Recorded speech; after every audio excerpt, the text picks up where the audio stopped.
Alors, ce matin, j'avais envisagé de continuer ma série sur le combat spirituel et de travailler sur le domaine des pensées. Et puis, j'ai été télescopée, je ne sais pas si c'est par le Saint-Esprit, mais enfin, en tout cas, je fais autre chose. Mais la prochaine fois, je ferai normalement sur les pensées, parce que c'est un champ de guerre important, le domaine des pensées, et on a besoin de bien comprendre qu'est-ce qui se passe, comment ça fonctionne, enfin, en tout cas, essayer. Donc, ce matin, j'ai été rejoint par une actualité que vous avez peut-être entendue, c'est que Monsieur Billy Graham est mort. Donc, si vous connaissez pas Billy Graham, il est donc mort cette semaine. Il avait 99 ans, ce qui est un âge quand même assez respectable. Et moi, quand je me suis convertie donc au siècle dernier, il était déjà plus tout jeune, et j'ai assisté à une de... J'aime pas dire croisade, j'ai horreur de ça. Ouais, enfin, je sais pas comment l'appeler. Enfin, réunion d'évangélisation à Paris.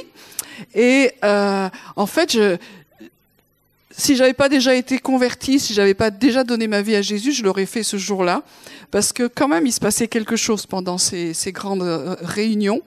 Déjà, le fait qu'il y avait tout ce monde, c'est pas rien, d'avoir tous ces chrétiens et non-chrétiens. Et ce que je trouvais très, très étonnant, c'est de voir le nombre de gens qui étaient là et qui connaissaient pas Dieu. Parce que quand il y a des appels comme ça, donc il y a l'appel qui dure, et puis il y a des gens qui viennent, et ça n'arrête pas. Tu te dis, mais waouh! Donc je me suis pas reconvertie ce jour-là, mais c'était un vrai évangéliste que je veux honorer. Alors il y a...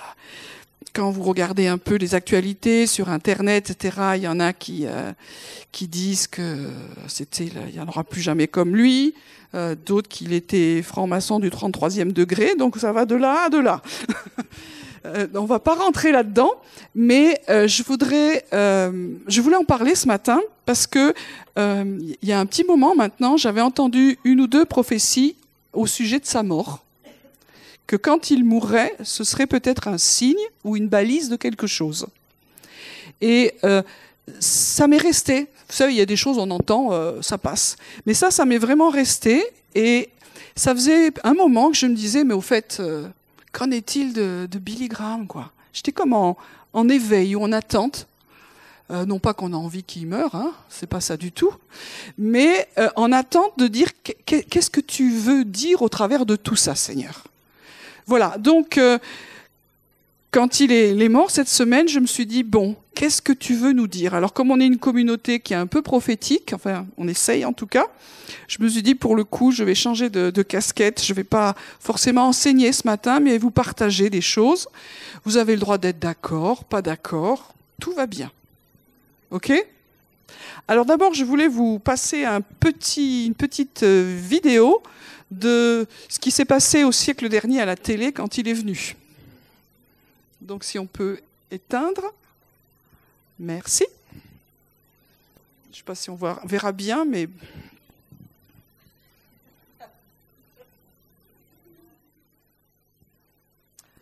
Billy Graham, je vais vous proposer quelque chose. J'aimerais que vous prêchiez en direct pour tous les spectateurs qui sont ici et tous les téléspectateurs. Il y en a eu beaucoup d'après les sondages qu'on a eu sur le dimanche dernier. Et que, disons, en 2 minutes, vous essayez de les convaincre que Dieu existe. So, Graham, I want to ask you one thing. I want to give you a chance to preach now. On va vous apporter un micro to all the people who are in the studio here, and to all the listeners and viewers of TV all through France, and there are many of them. You have 2 minutes to try and convince them that God exists. Okay. Well, I'm not going to try to prove to anyone that God exists, because I couldn't do that. But the favorite scripture that I have, that I quote constantly, is John 3:16. For God so loved the world that he gave his only begotten Son, that whosoever believeth in him should not perish but have everlasting life. Je ne vais pas essayer de prouver que Dieu existe parce que j'en serais tout à fait incapable, mais je voudrais vous faire entendre le texte de la Bible que je préfère, qui se trouve dans l'évangile de Jean au chapitre 3 et au verset 16. Dieu a tellement aimé le monde qu'il a donné son Fils unique, afin que quiconque croit en lui ne périsse pas, mais qu'il ait la vie éternelle. And that scripture teaches that God loves you Et ce texte de l'Écriture nous apprend que Dieu vous aime and that God is interested in every detail of your life. et que Dieu s'intéresse à tous les détails de votre vie. He has the hairs of our head numbered. Il a compté les cheveux de notre tête. He wants to forgive your sins. Il veut pardonner vos péchés. He wants to give you joy and peace in your heart. Il veut vous donner la joie et la paix dans votre cœur. He wants to give us all the things that people are searching for today. Il veut nous donner tout ce que les hommes recherchent désespérément partout aujourd'hui. Jean-Paul Sartre said there's no exit from the human dilemma. Jean-Paul Sartre a dit qu'il n'y a pas d'exit, pas d'issue dans le dilemme humain. But the Bible teaches that there is. Mais la Bible nous dit qu'il y a une issue. And that is why Jesus Christ came and died on the cross. Et c'est pour ça que Jésus est venu et qu'il est mort sur la croix. He died for our sins. Il est mort pour nos péchés. And God laid all of our sins upon him. Et Dieu a fait retomber sur lui tous nos péchés. And he offers you peace in your heart, Et il vous offre la paix du cœur, joy in your heart, la joie dans votre cœur, the assurance of salvation when you die. l'assurance du salut à votre mort. Blaise Pascal was probably the greatest scientist that France has ever had. Blaise Pascal était sans doute le plus grand savant que la France ait jamais connu. One of the architects of civilization. C'est un des architectes de la civilisation moderne. And Blaise Pascal received Christ in the 17th century. Blaise Pascal a reçu Jésus-Christ dans sa vie au XVIIe He siècle. came to the age of 31 and he thought life was absurd and there was nothing to life. Arrivé à l'âge de 31 ans, il pensait que la vie était absurde et qu'elle ne valait rien. And he spent 2 hours in prayer. Et il a passé 2 heures à prier. And he wrote in his journal, Et il a écrit dans son journal, on that day, ce jour-là, he said, I absolutely and completely submit myself to Jesus Christ. il dit, je me soumets entièrement et totalement à Jésus-Christ. It changed his Et life. ça a changé sa vie. And God could change your life today if you would receive Christ into your heart. Et Dieu peut aussi changer votre vie aujourd'hui si vous recevez Jésus-Christ dans votre cœur. God bless you Que all. Dieu vous bénisse tous. Merci beaucoup.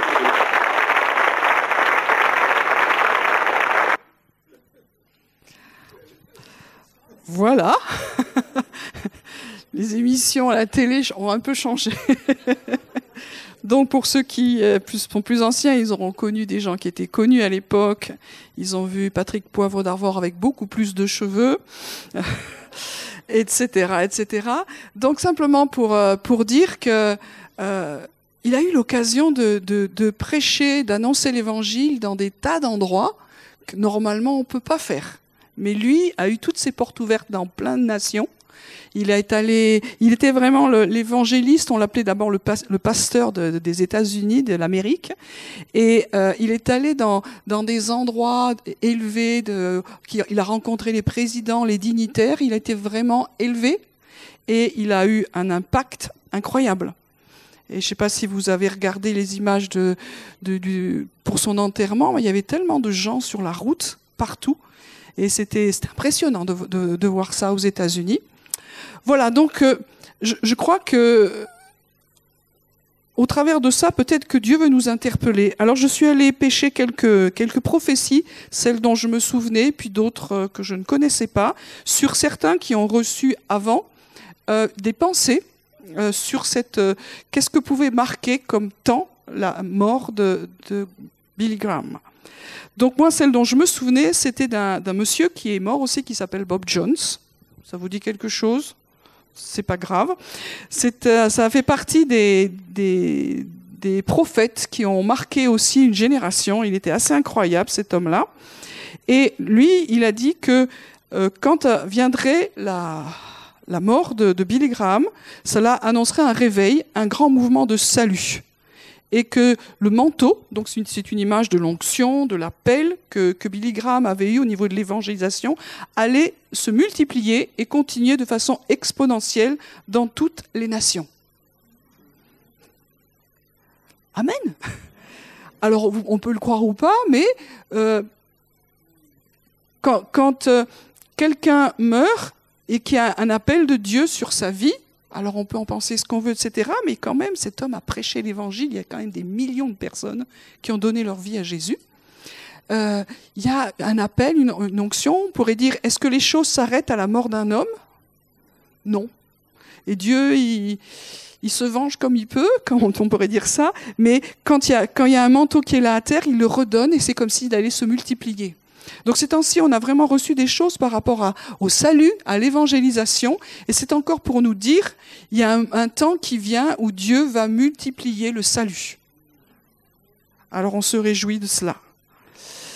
Et donc ça nous rappelle en tout cas que l'action de Dieu n'est pas limitée à un homme, même s'il a été oint, mais c'était incroyable, mais qu'il va agir dans toutes les nations. On croit vraiment à un réveil dans toutes les nations. Après, une autre parole que j'avais pas vue passer, c'est de quelqu'un qui est mort aussi, qui était prophète, qui s'appelle Kim Clément, qui est plus jeune, peut-être ça vous dit quelque chose. Non, je vois qu'on est une église prophétique qui connaît bien tous ces classiques, c'est parfait. Donc lui, c'est une parole qu'il a donnée en 2006. Et il parle aussi de la même chose, du manteau d'évangélisation qu'a Billy Graham et qui va se multiplier. Alors lui, il a une parole plus précise, il dit ça va se multiplier pas sur une personne, mais sur 2 personnes, un homme et une femme. Il donne des choses plus précises et avec un accent où il y a quelque chose qui va être tourné aussi vers les médias, vers les arts, vers le monde des affaires, etc. Donc avec des domaines plus ciblés où Dieu va faire des percées. Ben, amen. Et puis, en 2006 aussi, il y a un gars, alors là, que je connaissais pas, qui s'appelle Marc Chirona, voilà, qui lui est toujours vivant, et qui participe à une émission de télé avec Benny Hinn. Vous connaissez plus, là? Ah, voilà, parce que c'est pas... Et donc, il dit, en gros, que... il va y avoir... Alors, il parle pas du tout de Billy Graham. Il dit, je sens qu'il y a une accélération qui vient. Et donc, il dit, oui, c'est ça, il y a une accélération. Puis, il y a une compagnie de gens qui va se lever, des gens qui étaient comme cachés dans la présence de Dieu, et que Dieu va lever dans cette saison pour aller confronter les puissances de l'Égypte. Comme Moïse. Waouh!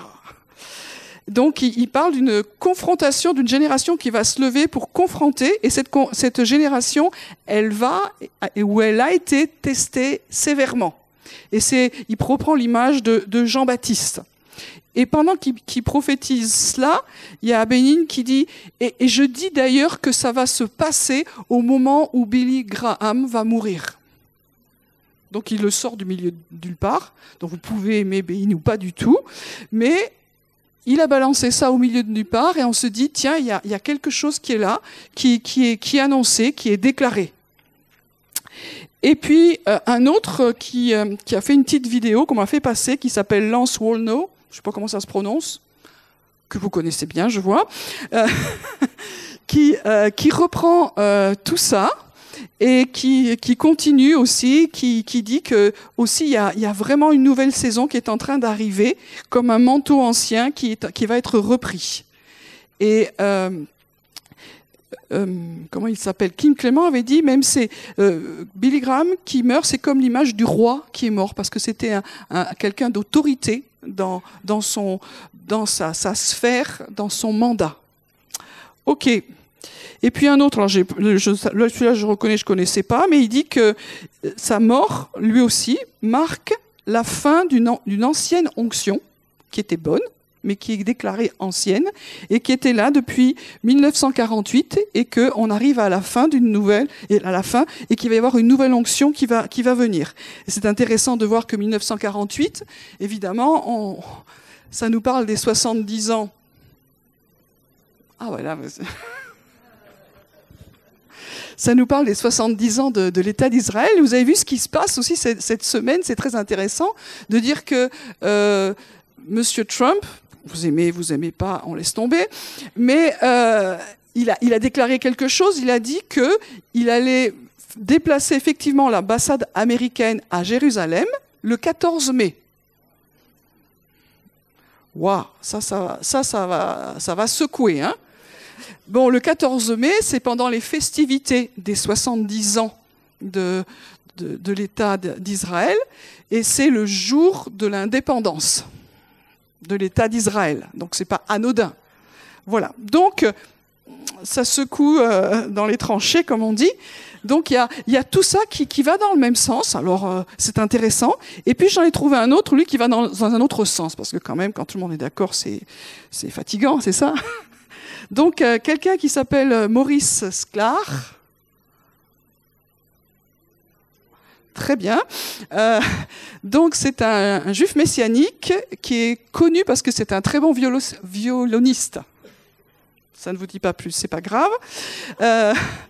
Il travaille aussi avec maintenant Julie Meyer en Californie. J'essaie de mettre des petites balises. Voilà. Donc, il a un ministère prophétique aussi. Et lui, il avait annoncé que quand il y aurait ce temps de la mort de Billy Graham, ça allait annoncer des temps plus difficiles, plus compliqués. Un temps de jugement qui vient à cause des œuvres des ténèbres, que Dieu a attendu dans sa patience. Et Billy Graham, il est mort 99 ans quand même. Hein. Donc c'est comme si c'était une image de la patience de Dieu, puis qu'il y a un temps où il faut retrouver la crainte de Dieu à cause de ce qui se passe autour de nous. Et que là, c'est autre chose qui se profile, c'est comme une balise qui dit, voilà, maintenant Dieu dit, c'est comme si le temps de la grâce, alors vous comprenez ce que je veux dire, la grâce elle reste, mais qu'il y a un changement de saison qui vient et qu'il faut s'y préparer. Voilà. Donc, j'ai fait un petit peu mon tour des paroles prophétiques. Il y en a sûrement d'autres. Donc, j'ai fait ça parce que moi-même, j'attendais quelque part cela. Sinon, je l'aurais traité au titre d'info, mais il me semblait quand même que Dieu veut nous dire quelque chose. Donc, je vais vous partager quelques pensées que j'ai reçues, que je crois comprendre et que vous avez le droit d'être d'accord ou pas du tout. Quand c'est prophétique, hein, on est d'accord. C'est comme ça que ça marche. Donc, la première chose qui est là, qui m'est venue, c'est la pensée d'Ésaïe 6. Et je suis pas la seule. Quand Kim Clément dit que c'est comme un roi qui est mort, vous vous souvenez, le début du passage d'Ésaïe 6. Voilà, très bien.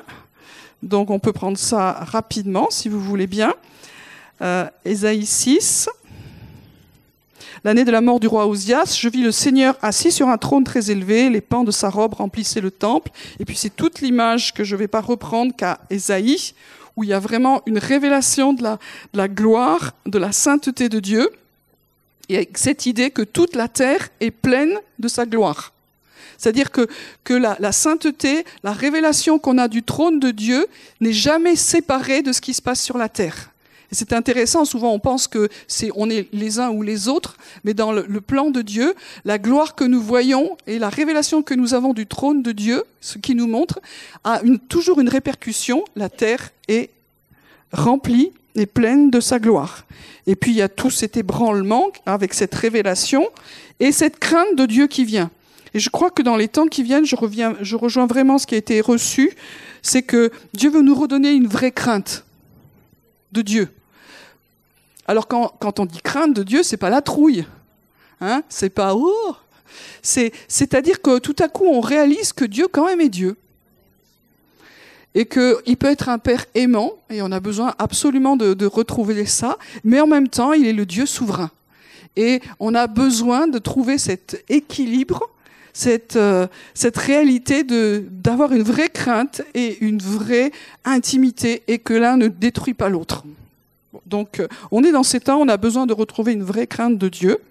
Et Ésaïe, avec la vision qu'il a, il se dit « Waouh, malheur que je suis, j'habite... » Enfin, il réalise qui il est.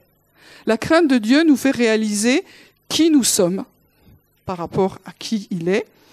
Et comme Dieu est bon, il a des solutions. Donc la solution que nous avons maintenant, c'est à l'époque, il n'y avait pas encore ça, mais nous, c'est Jésus qui est venu, qui a ôté notre péché. Et il y en a qui n'ont pas fait une rencontre réelle avec Jésus. On ne peut pas s'approcher de Dieu comme ça, mais il a pourvu pour que nous puissions nous approcher de lui à la croix. À la croix, il a pris tous nos péchés.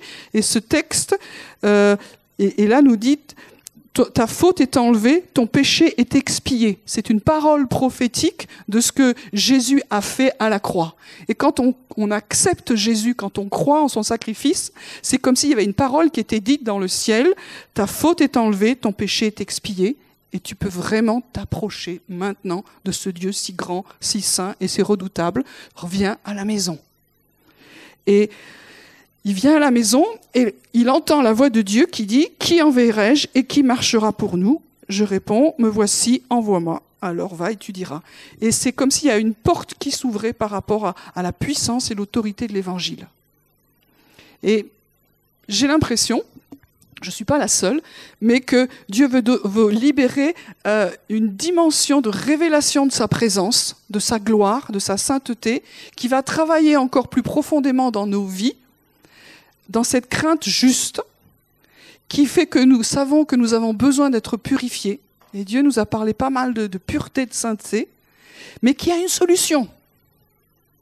Et ça nous ramène à Jésus, ça nous ramène à la croix. Et c'est ainsi un des choses que Dieu me dit, il faut revenir à la croix, parce que c'est là que tout est accompli.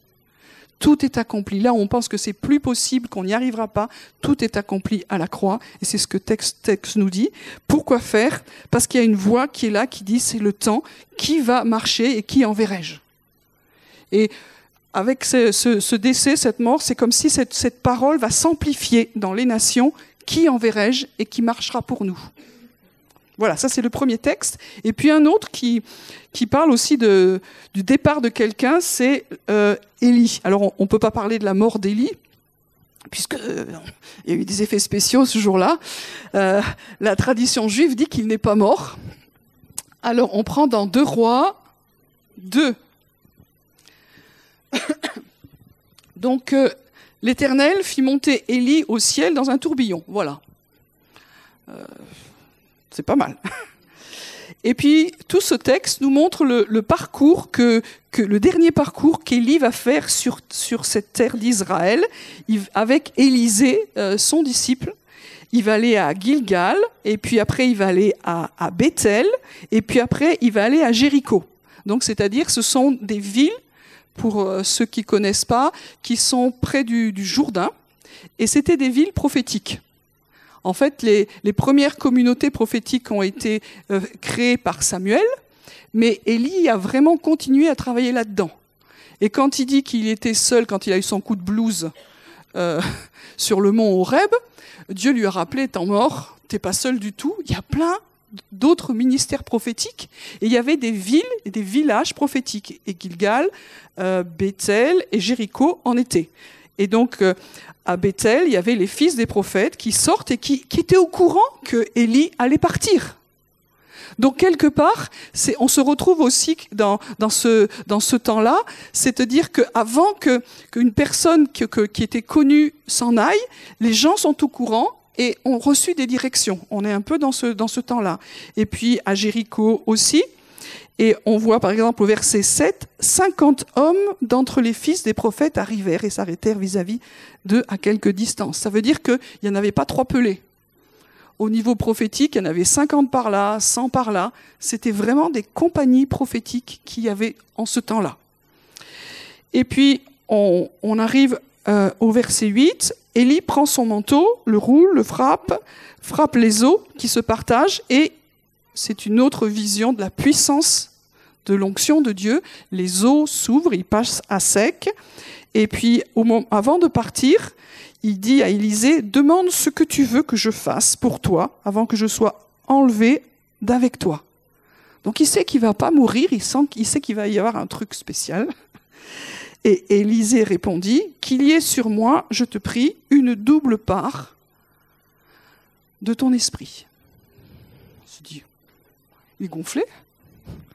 Déjà, s'il y avait la même part, c'est pas mal. Et Élie lui dit, effectivement, tu demandes une chose difficile, mais si tu me vois pendant que je suis enlevé d'auprès de toi, cela t'arrivera. Sinon, ça t'arrivera pas. En fait, ce que tu demandes, c'est difficile. La seule chose que je te demande, c'est de voir. Et aujourd'hui, Dieu veut vraiment ouvrir nos yeux aux réalités spirituelles, aux réalités des temps que nous vivons pour que nous ayons une compréhension. Il y a ceux qui voient et il y a ceux qui ne voient pas.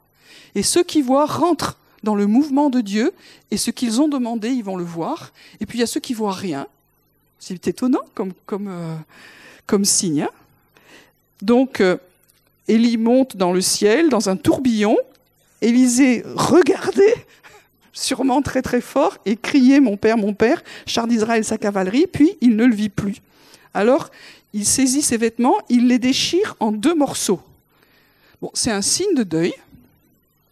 Mais en même temps, il faut déchirer quelque chose pour revêtir quelque chose de nouveau. Et ça nous parle de ce temps quand il y a des changements. On ne peut pas rentrer dans un changement si on n'est pas d'accord d'enlever ce qui est ancien. Même si on le connaît très bien, même si on est à l'aise avec. Donc il ramasse le manteau d'Élie qu'il avait laissé tomber. Et ça, il y a peut-être quelque chose qui doit nous parler aujourd'hui. Il y a comme un manteau de puissance d'évangile qui est là dans les nations. Est-ce que nous avons à ramasser quelque chose? Alors c'est une image, bien sûr. Mais peut-être que Dieu a nous parlé là-dessus. Puis il s'arrête au bord du Jourdain. Et le Jourdain, il est toujours avec des grosses eaux. Il prend le manteau qu'Élie avait laissé tomber, il en frappe les eaux et dit « Où est l'Éternel, le Dieu d'Élie ?» Lui aussi, il frappa les eaux qui se partagèrent ça là, et Élisée passa. C'est-à-dire que c'est un manteau de puissance. Et aujourd'hui, dans l'évangélisation, Dieu veut redonner encore, mais peut-être plus, ce manteau de puissance. Donc les fils de prophètes qui sont là, vis-à-vis de Jéricho, disent l'esprit d'Élie repose maintenant sur Élisée. Ils allèrent à sa rencontre, c'était lui le nouveau chef. Et c'était lui que Dieu avait choisi. Donc je passe tout le reste, simplement pour dire qu'il y a eu une passation à un moment donné. Et cette chose intéressante de se dire que ce manteau d'Élie, Élisée l'a reçu avec une double portion. Et aujourd'hui, c'est comme la fin d'une génération avec cette mort de Billy Graham. On l'a mis en parallèle aussi, il y a les paroles prophétiques qui étaient données aussi par rapport à Oral Roberts, qui est mort plus tôt. Et puis, moi, il y a eu quelques temps, j'avais fait un rêve, et je voyais le décès d'un serviteur de Dieu qui était âgé, et on était à l'enterrement de ce serviteur de Dieu, et puis on était là. Et les proches se tournaient vers nous et nous disaient, maintenant c'est à vous. Et cette semaine-là, c'est David Wilkerson qui est mort. Et je crois que il faut qu'il y ait des gens qui soient prêts à reprendre. Alors bon, évidemment, le manteau de Billy Graham, vous comprenez ce que je dis? Dieu ne cherche pas un nouveau Billy Graham, c'est une nouvelle saison. Il y a quelque chose qui est là pour le corps et pour toutes les nations. Mais il y a une saison maintenant où chacun d'entre nous, et peut-être certains plus que d'autres, on doit se sentir concerné. Et puis qu'est-ce que c'est que cette double part, cette double portion? Vous savez qu'Élie, maintenant je viens dans le Nouveau Testament, on en parle beaucoup d'Élie dans le Nouveau Testament. Et on dit que Jean-Baptiste, qui était le précurseur, celui qui a préparé le chemin de Jésus, il y a plusieurs passages dans la parole qui disent qu'il était l'Élie qui devait venir. Donc, je le dis souvent à chaque fois, la Bible ne parle pas de réincarnation. Mais il était une manifestation du renouveau de ce manteau et de cette onction qu'il y avait sur Élie. C'est-à-dire qu'à un moment donné, il y a un type de présence de Dieu, d'action de Dieu sur quelqu'un, mais ça ne tombe pas par terre. Dans les générations, ça cherche des personnes, et cette onction qu'il y avait sur Élie est venue sur Jean-Baptiste. Et quelque part, il était l'Élie qui devait venir, c'est-à-dire cet homme qui était recouvert de ce manteau, de cette onction, pour préparer un peuple bien disposé, un peuple qui se repent et qui revient vers le Seigneur. C'était ça, cette onction aussi. C'est pour ça qu'il a prêché le baptême de repentance. Donc, on peut prendre ce passage qui est dans Luc 3, verset 16. Alors c'est Jean-Baptiste qui exerce son ministère, puis il y a tous les gens qui se posent des questions existentielles. Et on peut prendre au verset 15, « Comme le peuple était dans l'attente et que tous se demandaient intérieurement si Jean n'était pas le Christ. » Donc ils se demandent, est-ce que c'est lui le Messie? Parce qu'il y a quelque chose qui se passe. Et il répond à tous, « Moi, je vous baptise d'eau. Mais il vient celui qui est plus puissant que moi, et je ne mérite pas de délier la courroie de ses sandales. Lui, il vous baptisera d'Esprit Saint et de feu. » Donc, cet Élie, de cette nouvelle génération, Jean-Baptiste dit « Non, c'est pas moi. Moi, je suis là pour préparer quelque chose d'autre. Mais celui qui vient et qui est plus puissant, et je ne suis pas digne de délier ses chaussures, ses sandales, lui, il aura une double onction. » il vous baptisera d'Esprit Saint et de feu. Et on retrouve cette annonce, on retrouve ces choses-là. Et on s'écoute dans les temps de la fin, donc on est dans les temps de la fin depuis que tout ça s'est passé, mais on se rapproche. De nouveau, il y a ce schéma qui se reproduit, c'est-à-dire que Jésus revient. Et pour que Jésus revienne, il faut à nouveau que l'Élie qui doit venir vienne. Parce que c'est cette onction-là qui prépare la venue du Messie. Il l'a fait dans la première et il le fera dans la deuxième. Et cette onction, elle peut venir soit sur des personnes en particulier, mais elle peut venir sur le corps. Et je pense que l'un n'exclut pas l'autre. Et ça veut dire qu'aujourd'hui, cette onction, elle est là pour préparer la venue de celui qui doit venir, qui a une génération, la génération d'Élie, c'est comme si elle laissait sa place à la génération d'Élisée. Et cette génération d'Élisée, elle doit apprendre à rentrer dans cette double onction. Et si vous avez remarqué, dans notre communauté, nous essayons péniblement d'apprendre 2-3 trucs là-dessus. On a un peu de mal, mais on essaye d'apprendre. Quand il n'y a qu'une seule onction, qu'une seule couleur, qu'une seule nature, c'est déjà pas simple. Mais quand il y en a deux qui semblent un petit peu, pas contradictoires, mais différentes, c'est encore plus compliqué.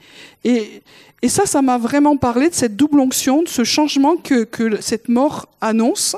C'est-à-dire qu'il y a vraiment quelque chose qui vient et qui semble comme contradictoire ou opposé.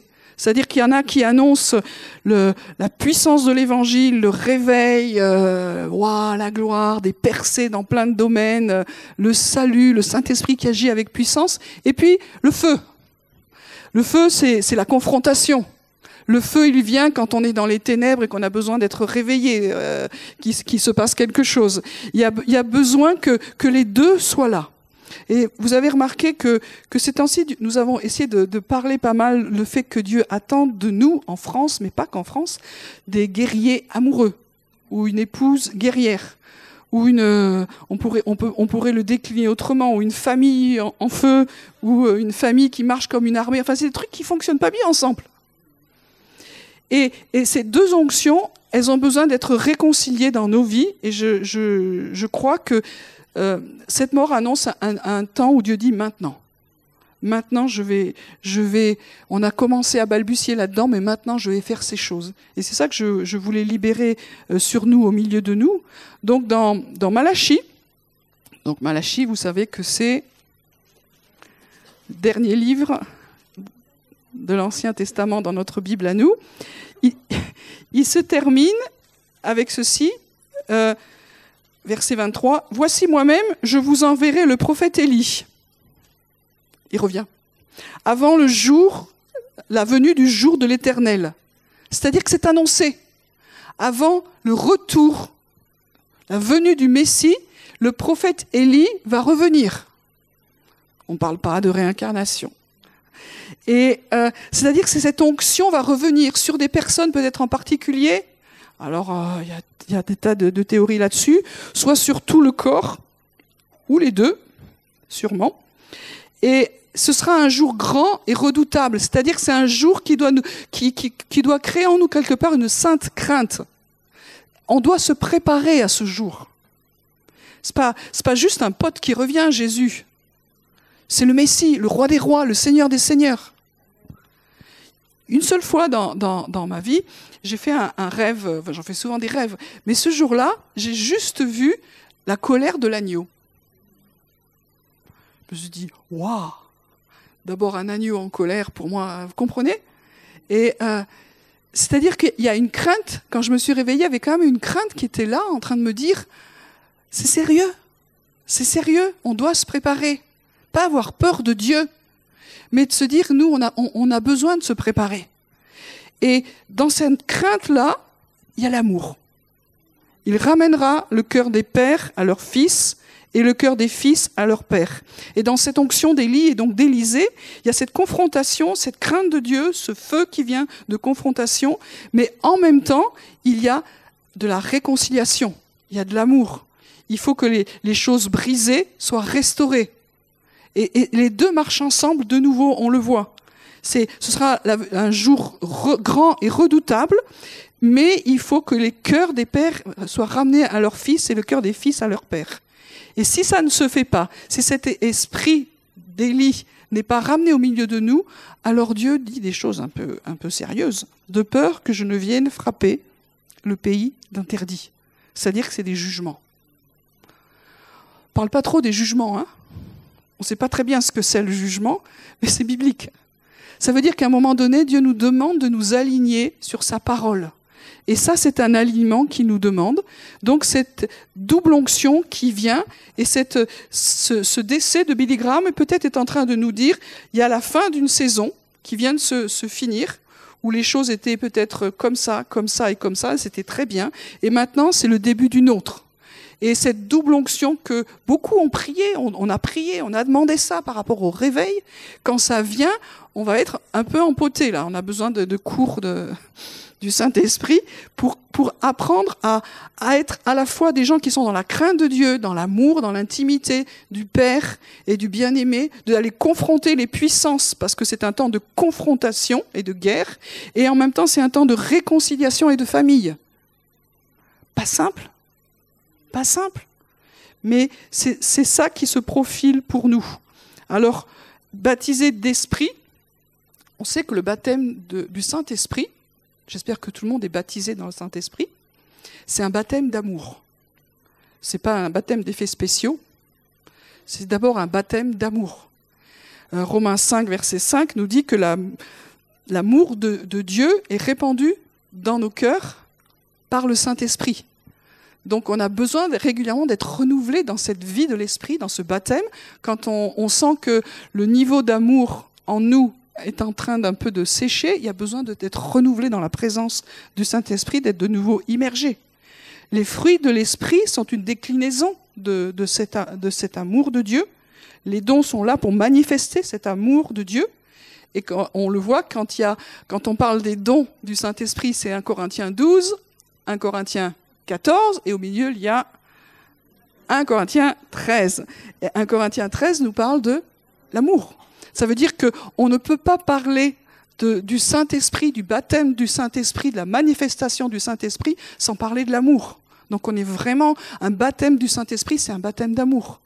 Moi, je l'ai souvent témoigné. Quand j'ai été baptisé du Saint-Esprit dans ma chambre, j'ai pas tout bien compris, mais j'ai compris une chose avec mes 10 jours de conversion, c'est que c'était un baptême d'amour. Et que c'était tellement fort que j'avais plus aucun mot intelligible pour exprimer ce que je vivais, ce que je ressentais. Donc j'ai commencé à raconter des choses étranges. Voilà. Donc ça, c'est le fondement. Mais en même temps, il y a le baptême de feu. Et c'est l'un avec l'autre. Et le baptême de feu, c'est vraiment ce feu qui va venir confronter la tiédeur. Et on sait que dans les temps de la fin, l'amour du plus grand nombre se refroidira. Donc il faut du feu. Et des fois, le feu, on l'aime bien, mais des fois, le feu vient nous déranger franchement. Mais il y a besoin qu'il y ait une génération de feu qui se réveille. Et souvent, on a prié dans ce lieu pour que nous soyons une génération de feu. Et Seigneur, continue. Ça va confronter le péché. C'est très désagréable de confronter déjà dans nos propres vies. Hein, c'est facile de penser aux autres, mais dans nos propres vies, le baptême de feu vient confronter notre péché, vient mettre la lumière. Et il y a des trucs que Dieu est en train de dire qui sont difficiles. Mais nous devons accepter ce baptême de feu dans nos vies. Sinon, on court le risque de ce que notre amour se refroidisse. Donc, c'est des temps sérieux.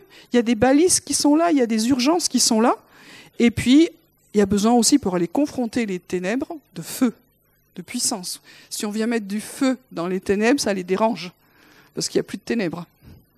Donc il faut qu'il y ait des gens courageux, qu'il faut qu'il y ait des guerriers qui se lèvent et qui ne soient pas séparés. Donc voilà, on est dans ce temps où Dieu dit, l'ancienne onction, il y a une porte qui se ferme avec ses 70 ans, et maintenant il y en a une nouvelle, et on en a beaucoup parlé, mais c'est comme si Dieu disait, maintenant, c'est le temps de la double onction, de ce baptême d'esprit saint, vraiment ce baptême d'amour, et l'esprit d'adoption, l'esprit du Père, l'esprit du Fils, l'esprit de l'Esprit.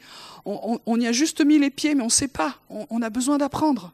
Et en même temps, l'esprit de feu, l'esprit de puissance et de confrontation. Voilà, ça c'est le packaging de la nouvelle saison. Et pour finir, Ésaïe 61. L'Esprit du Seigneur, l'Éternel, est sur moi, car l'Éternel m'a donné l'onction. Et dans l'onction, il y a le packaging, hein, d'accord ? Il m'a envoyé pour porter de bonnes nouvelles à ceux qui sont humiliés et pour panser ceux qui ont le cœur brisé. C'est-à-dire que c'est vraiment une manifestation pour ceux qui souffrent, d'être remplis de l'amour de Dieu, aller vers ceux qui sont dans le besoin. Et le baptême de l'Esprit, et cette onction de l'Esprit est sur nous. Et aussi pour proclamer aux captifs leur libération et aux prisonniers leur élargissement. C'est-à-dire que là, il y a un peu plus de confrontation, d'aller chercher les prisonniers et les captifs. Oh mais non, mais ça c'est pas mon truc. Je suis désolée, c'est le truc de tout le monde.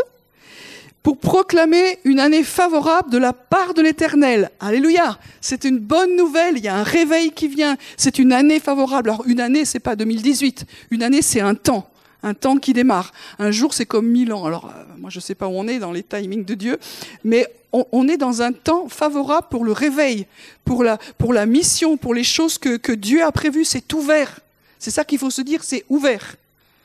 Donc là, normalement, tous les évangélistes sont excités et les autres disent « Seigneur, fais-nous grâce, aide-nous ». Voilà. Pour proclamer une année favorable de la part de l'Éternel et un jour de vengeance de notre Dieu. Mais comment il se venge, Dieu ?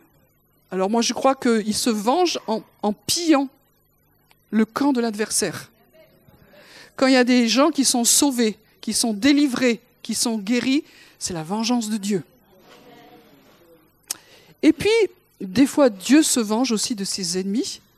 Et dans cette parole que Maurice Clar a reçue, par exemple, il a des paroles très claires par rapport aux gouvernants, aux autorités, à ceux qui sont élevés et qui ne veulent pas se repentir et reconnaître que Dieu est Dieu. Il y a des choses dures qui viennent aussi. Nous, on veut un Dieu qui soit tout bon, tout gentil, mais quand même, dans le Nouveau Testament, il y a Ananias et Saphira, la vache. Vous avez mis un stabilo dessus. Et puis, il y en a d'autres, quoi. On se dit, tant un Dieu plein d'amour, qu'est-ce qu'il nous a fait là ? Donc Dieu est comme ça. Mais on l'avait peut-être moins vu parce que c'était pas ce temps de nouveau de cette double onction, mais il y a les deux qui viennent en même temps. Donc c'est le jour de vengeance de notre Dieu, c'est le camp de l'ennemi qui est pillé et on se réjouit. Et en même temps, il y a peut-être des choses difficiles pour nous qui vont arriver. Mais Dieu veut se venger, il en a assez de voir certaines horreurs. Vous savez, je ne vais pas parler de ça parce que c'est pas le temps, mais Dieu dit qu'à un moment donné, la mesure, elle est pleine. Il a permis, ça pour moi c'est des mystères, il a permis que le peuple d'Israël reste un temps certain dans la captivité parce que le comble des péchés au niveau des peuples cananéens n'était pas arrivé à leur comble. C'est étonnant, il y a d'autres passages comme ça. C'est-à-dire qu'à un moment donné, il y a une patience de Dieu, et il permet la souffrance de son peuple, à cause de son amour, allez comprendre. Le peuple d'Israël, c'est pareil. L'Église, aujourd'hui, souffre. Il y a des nations, c'est terrible. Nous, on a 3 bobos, mais il y en a, c'est terrible. Mais Dieu permet ça parce que le péché n'est pas arrivé à son comble, et la patience de Dieu perdure. Et à un moment donné, il dit... c'est fini. Alors on peut prier, mais à un moment donné, Dieu dit « arrête ». Ça vous est déjà arrivé quand Dieu vous a dit « arrêtez » ? Moi, ça m'est arrivé 1 ou 2 fois, et ça fait drôle. Hein ? Donc, on arrive dans ces temps-là qui sont glorieux et à la fois terribles. Et je vous avais déjà partagé à plusieurs reprises que pour moi, le royaume de Dieu et les temps de la fin, c'est l'ivraie et le bon grain. Et c'est pas l'un ou l'autre. Et dans les temps que nous sommes, dans lesquels nous sommes, il y a l'ivraie qui pousse et des choses pas chouettes. Et en même temps, il y a le bon grain et on se réjouit de la croissance du royaume de Dieu et des fils et des filles du royaume de Dieu. Donc, voilà, je vais arrêter là. Cette onction, elle est là pour nous dans toutes les nations. Donc, nous, on a une responsabilité pour la France, on a une responsabilité pour notre ville, on a une responsabilité pour notre assemblée de se dire qu'il y a des temps difficiles qui sont à nos portes.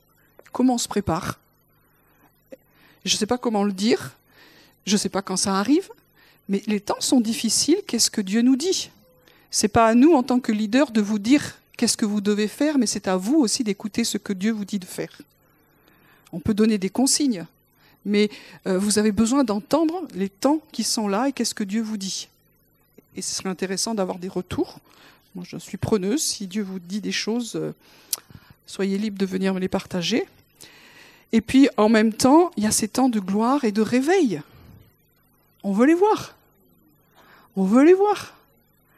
Donc, il y a un manteau qui est là, il y a des temps, il y a une saison qui se finit avec ses 70 ans, une nouvelle, et on veut vraiment rentrer là-dedans. Et je voudrais qu'on puisse prier. Je demandais à l'équipe de louange de venir.